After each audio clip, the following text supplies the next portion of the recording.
We can't say enough is enough. Legally, we have to respond. To that point, though, we have attorneys that will help us hopefully narrow the scope and maybe get clarification. But to your point, some of it is going to take a tremendous amount of resources just internally. Just gathering emails will take a tremendous amount of time from the tech folks. Some of the curriculum stuff will take Steve Mayer probably out of commission for, an untold amount of time. So we're trying to get clarity. We're working with our attorneys.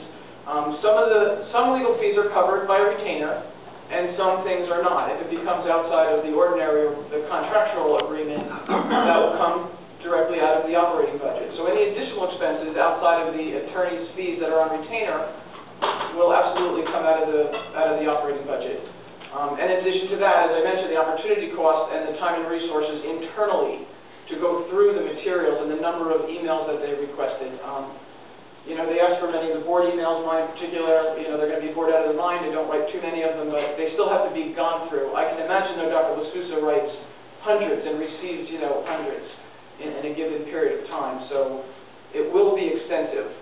So we don't have a dollar figure associated to the task. We're working with our attorneys to try and get clarity so that it's not such a massive lift, but we don't have the authority to say no mas. We have to comply with the law, and it will be a dollar figure, and it will be a significant time and resource for sure, which will directly impact the children, or possibly do we have to hire temporary help, to dig out, and that comes out of the operating budget. That can't be moved. That has to come directly from the operating budget. It will affect Kyle. It will affect sale. If it comes down to a $1 million settlement, which I have no idea what they haven't submitted any. This is the only thing we've received from them is this OPRA request, or this Open Public Record Act request. But again, we can't say enough is enough. We just have to comply as best we can. But I would like if Rich Connors could maybe comment from a